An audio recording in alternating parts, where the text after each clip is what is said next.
Hello बच्चों, आप देख रहे हैं आपका अपना YouTube channel JMS coaching institute.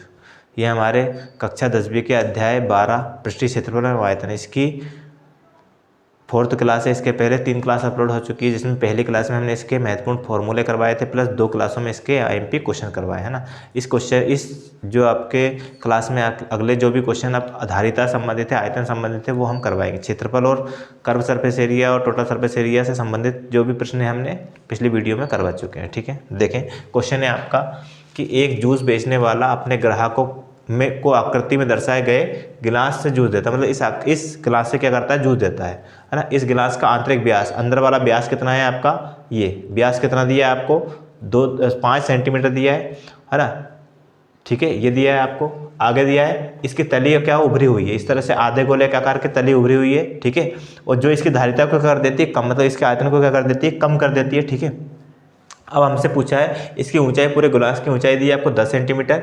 तो गिलास की आभासी, क्या आपने से पूछी, सॉरी, आभासी धारिता व वास्तविक धारिता। आभासी धारिता मतलब जो हमें लग रही है, ठीक है, और वास्तविक रियलिटी में ये अगर हटा देते हैं, मतलब इतना उसमें जो भी जूस है वो कम आ रहा है, तो वो वास्तविक धारिता, मतलब आपकी आभासी आयतन बताना है इसका कि हमें लग रहा है कि कितना इसमें जूस आ रहा है, और अगला आपको बताना है इसका वास्तविक आयतन, मतलब इसमें एक्चुअल में कितना जूस आ रहा है। ठीक है, दोनों चीज़ें आपको बतानी है। ठीक है, अब देखें आप चित्र में आपका ऊंचाई दी है गिलास की और ब्यास दिया था, तो देखो ये ब्यास दिया, उसे हमने त्रिज्या निकाली 2.5 सेंटीमीटर। ठीक है, इतना हो गया।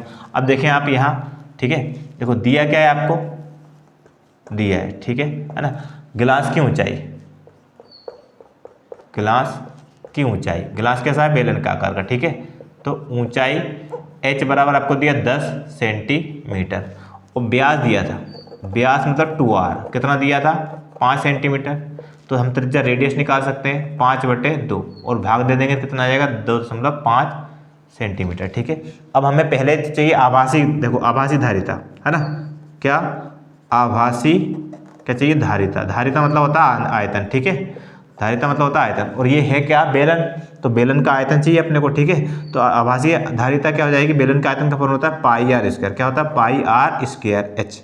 ठीक है, पाई आर स्क्वायर एच क्या होता है, बेलन का आयतन होता है।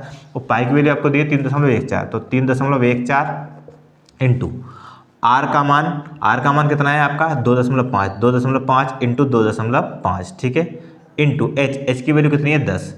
इन सब का गुणा करेंगे तो देखो हमने यहाँ गुणा किया है। ठीक है, 3.14 का गुणा 25 इंटू 25 का 625 होता है। इसमें गुणा करेंगे तो कितना आएगा आपका, ये आएगा। ठीक है, कितना, 19 625 और 0। ठीक है, और 10 का गुणा करेंगे तो 1 और 0 हो जाएगी। ठीक है, अब दशमलव लगाते हैं, 1 2 और 2 4, कितने अंक बाद दशमलव लगेगी, 4 अंक बाद, 1 2 3 4 अंक बाद दशमलव लगेगी, तो दशमलव कहाँ लगेगी, 196.25।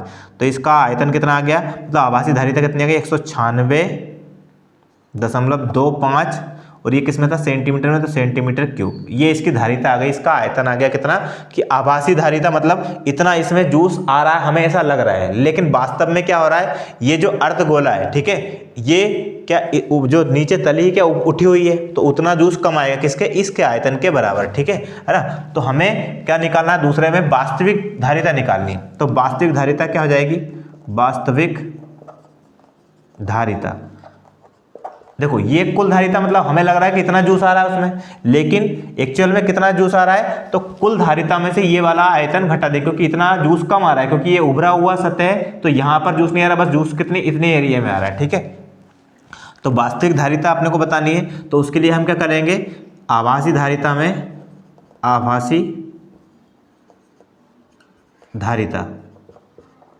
धारिता में से कितना घटा देंगे, अर्धगोले का आयतन घटा देंगे। किसका आयतन घटा देंगे, अर्धगोले का आयतन, अर्धगोले का आयतन को हम माइनस कर देंगे। ठीक है, तो आपकी कुल धारिता आ जाएगी, जो जिसमें जूस आ रहा उतने की धारिता आ जाएगी। ठीक है, वास्तविक धारिता।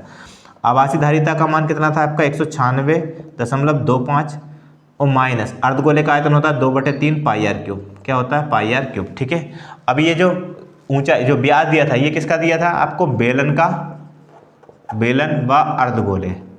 ठीक है, अर्धगोले का ब्यास दिया था, तो त्रिज्या निकाले। ठीक है, अब देखो यहाँ 196.25 माइनस 2/3 इंटू पाई का मान आपको कितना दिया है, 3.14 इंटू आर क्यूब, आर का क्यूब करेंगे मतलब आर का मान कितना है 2.5, तो कितने बार लिखना है 2.5 इंटू 2.5 इंटू 2.5, 3 बार गुणा करेंगे अपन, ठीक है। देखो अब क्या होगा 196.25 माइनस इन सब का गुणा करके और 3 से जब इन सब का मल्टीप्लाई करेंगे और 3 से भाग देंगे तो हमारा आंसर आएगा कितना 32.71, ठीक है। ये आपका इतना आएगा, ठीक है। इन सब का मल्टीप्लाई करके और 3 से भाग देंगे तो इतना आएगा, ठीक है। अब हमसे पूछा क्या था वास्तविक गहराई, ठीक है। तो वास्तविक गहराई क्या हो जाएगी आपकी, देखो इस तरह से यहाँ इसमें से इसको घटा देंगे, ठीक है। कैसे घटाएंगे, देखो 196.25 में से 32.71 घटाएंगे, दशमलव के नीचे दशमलव लगती है, जीरो लगा लेंगे, ठीक है। इधर 5 में से 1 गया तो कितना बचा 4, यहाँ आपका हासिल लिया कितना 12, 12 में 7 गया कितना बचा आपका 7, 7 5 12, ठीक है। तो 5 बचा दशमलव, ठीक है। यहाँ बचा 5, 5 में से 2 गया तो 3, 9 में से 3 गया तो 6 और ये 1, 163 कितना आ गया आपका इसकी वास्तविक गहराई 163.54 और सेंटीमीटर क्यूब, ठीक है। मतलब क्या है क्वेश्चन में ये जो इतनी ये आपके उसका कितना आयतन आ गया, उसका वो आयतन आया जिसमें उसमें जूस आना था, लेकिन क्या हुआ ये जो अर्धगोलाकार का मतलब बीच में से उभरा हुआ है अंदर से, तो ये इतना उसमें जूस कम आएगा, कितना जूस कम आएगा, इतना जूस, कुल जूस इतना आता है लेकिन इतना उसमें कम आएगा, तो इसको घटा देंगे तो वास्तविक जो उसकी धारिता है वास्तविक आयतन उसका इतना है, कितना 163.54 सेंटीमीटर क्यूब, ठीक है। नेक्स्ट क्वेश्चन देखें नेक्स्ट क्वेश्चन में आपको दिया है एक ठोस एक अर्धगोले के आकार का, मतलब ये जो ठोस दिया है नीचे से अर्धगोले के आकार का है जिसकी त्रिज्याएं और है ना सॉरी अर्धगोले पर खड़े एक शंकु के आकार का, मतलब नीचे से अर्धगोला और ऊपर एक उस पर क्या बना हुआ है एक शंकु बना हुआ है, ठीक है। जिसकी त्रिज्याएं मतलब त्रिज्याएं दी है आपको कितनी 1 सेंटीमीटर, ये जो 1 सेंटीमीटर त्रिज्या ये अर्धगोले की भी है प्लस शंकु की भी है, ठीक है। और उसकी जो शंकु की जो ऊंचाई है वो त्रिज्या के बराबर है, मतलब जो ऊंचाई है वो त्रिज्या के बराबर, त्रिज्या अगर 1 है तो ऊंचाई भी कितनी होगी 1 होगी, ठीक है। आगे दिया इस ठोस का आयतन निकालना है पाई के पदों में, मतलब पाई की वैल्यू नहीं रखनी है, ठीक है ना। तो क्वेश्चन में हमें दिया क्या है, देखो आप दिया है, ठीक है ना। क्वेश्चन को थ्योरी को समझना है अपने को, है ना। देखो क्वेश्चन में हमें दिया है शंकु व अर्धगोले की क्या दी है त्रिज्या दी है, त्रिज्या r बराबर, शंकु और अर्धगोले की त्रिज्या कितनी दी है r बराबर 1 सेंटीमीटर, ठीक है ये दिया है। तथा शंकु की ऊंचाई दी है, ऊंचाई h बराबर कितना 1 सेंटीमीटर, ठीक है। दो चीज़ दी है अपने को, ठीक है। पूरे जो ठोस का आयतन निकालना है, ठीक है। तो ठोस का आयतन क्या निकालना है अपने को, ठोस का आयतन, ठीक है। आयतन देखो ठोस कितने टुकड़ों में बटा हुआ 2 टुकड़ों में, ठीक है ना। ऊपर क्या है शंकु, तो शंकु का आयतन प्लस नीचे क्या अर्धगोले, तो अर्धगोले का आयतन, ठीक है। दोनों आयतनों को जोड़ देंगे तो पूरे ठोस का आयतन निकल आएगा, ठीक है। आयतन का फॉर्मूला हमें पता है, शंकु का आयतन होता है 1/3 पाई r स्क्वायर h प्लस गोले का आयतन होता है 2/3 पाई r क्यूब, ठीक है। ये आपका आयतन का फॉर्मूला हो गया। जो कॉमन है वो कॉमन ले लो पहले, देखो आपका क्या कॉमन है, पाई कॉमन है, r स्क्वायर कॉमन है, ठीक है। और बटे में 3 भी कॉमन है, ये देखो 3 यहाँ भी है, 3 बटे में पाई r स्क्वायर यहाँ भी है और पाई r क्यूब यहाँ, तो r कॉमन, ठीक है, पाई r स्क्वायर कॉमन। तो यहाँ बचा आपका देखो एक बचा, एक की वैल्यू नहीं है, पाई और r स्क्वायर कॉमन आ गया तो h बचा है आपका, प्लस यहाँ आपका 2 बचा है ना, और पाई और r स्क्वायर कॉमन आ गया तो r क्यूब था तो एक r बचेगा यहाँ आपका, ठीक है, इतना बचेगा, है ना। पाई का मान रखना नहीं है, इंटू r की वैल्यू हमें कितने दी है आपकी 1, तो 1 इंटू 1/3 ब्रैकेट h की वैल्यू हमें कितने दी है 1 सेंटीमीटर, तो 1 प्लस 2 इंटू r की वैल्यू भी 1 है ना। तो ये कितना हो गया पाई इंटू 1 मतलब पाई/3, ठीक है। ब्रैकेट 1 प्लस 2 इंटू 1 गुणा करेंगे कितना आएगा 2, है ना।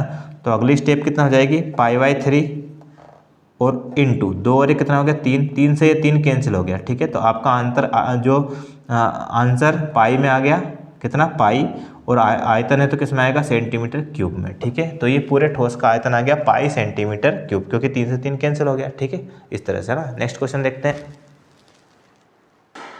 देखिए नेक्स्ट क्वेश्चन है आपका कि ऊंचाई 220 सेंटीमीटर और आधार का व्यास 24 सेंटीमीटर वाले एक बेलन पर, एक बेलन है जिसकी ऊंचाई 220 सेंटीमीटर दी है और आधार का व्यास दिया है 24, तो त्रिज्या निकालेंगे हम 12 सेंटीमीटर, ठीक है। आगे दिया है उस पर जिस पर 60 सेंटीमीटर त्रिज्या 8 सेंटीमीटर वाला, मतलब ऊंचाई 60 सेंटीमीटर और त्रिज्या 8 सेंटीमीटर वाला एक और बेलन अध्यारोपित है। एक बेलन नीचे है, बड़ा बेलन, उसके ऊपर एक और बेलन है जिसकी ऊंचाई आपको दी है आप कितनी 60 सेंटीमीटर और त्रिज्या कितने दी है 8 सेंटीमीटर, ठीक है। आगे दिया है आपको, है ना, पूरे क्या बन गया, एक स्तंभ बन गया लोहे का, है ना। तो लोहे का द्रव्यमान निकालना है, लेकिन 1 सेंटीमीटर के लोहे का द्रव्यमान कितना है, लगभग 8 ग्राम के करीब दिया हुआ है, ठीक है। इस तरह से हमें ज्ञात करना है। तो देखें आप, है ना, दिया क्या है, 2 बेलन है, बड़ा और छोटा, ठीक है। दिया है बड़े बेलन की बात करते हैं पहले, है ना। बड़े बेलन का व्यास कितना 2r, बड़े बेलन का व्यास 2r ही है, ठीक है। कितना दिया है 24 सेंटीमीटर, 24 सेंटीमीटर। तो रेडियस कितनी आ जाएगी 24/2, मतलब कितनी आ जाएगी 12 सेंटीमीटर, ये उसकी त्रिज्या निकल आई, ठीक है। तथा ऊंचाई भी दी है इसी की, तथा ऊंचाई, बड़े बेलन की बात चल रही है अभी नीचे वाले की, ठीक है। ऊंचाई h बराबर कितना है आपका 220 सेंटीमीटर, ठीक है। ये हो गया आपका बड़े बेलन की बात करते हैं। अब छोटे की बात करते हैं, ऊपर वाले की, है ना। तो छोटे बेलन का व्यास निर्धारित त्रिज्या दी है ना, की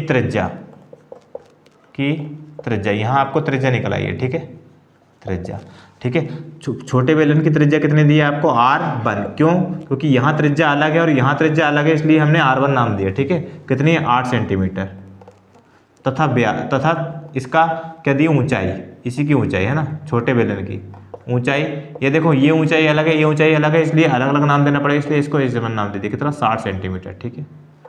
पूरे स्तंभ का हमें पहले निकालना, आयतन निकालना, ठीक है। तो हमें क्या निकालना है, स्तंभ का आयतन। तो स्तंभ का आयतन बराबर, है ना, बड़े बेलन का आयतन, बड़े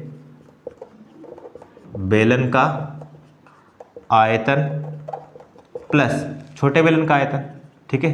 दोनों को जोड़ देंगे तो कुल आयतन निकल आएगा, छोटे बेलन का आयतन, ठीक है। ये आपका, ठीक है। अब देखो दोनों के फॉर्मूले, आयतन का फॉर्मूला, बेलन का आयतन का फॉर्मूला था पाई आर स्क्वायर एच, प्लस यहाँ भी पाई आर स्क्वायर एच, चाहे छोटा है बड़ा बेलन कोई दिक्कत नहीं, लेकिन इसकी त्रिज्या आर मानी, इसकी ऊंचाई एच मानी, बड़े बेलन की, इसकी त्रिज्या को r1 माना, ऊंचाई को h1 माना, तो इस तरह से हम, ठीक है, रखेंगे, है ना।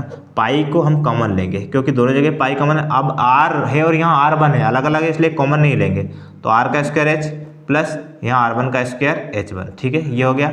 अब वैल्यू रखते हैं, पाई का मान 3.14 क्वेश्चन में दिया हुआ है, ठीक है, 3.14 रखना है तो वो रखेंगे, इंटू r का स्क्वायर, r की वैल्यू कितनी, त्रिज्या, ये वाली त्रिज्या, बड़े बेलन की त्रिज्या कितनी है 12, तो 12 इंटू 12 इंटू h, ऊंचाई कितनी है उसकी 220 प्लस r1 का स्क्वायर, मतलब छोटे बेलन की त्रिज्या कितनी है 8 सेंटीमीटर, तो 8 इंटू 8 इंटू ऊंचाई h1 कितना है उसका 60, ठीक है।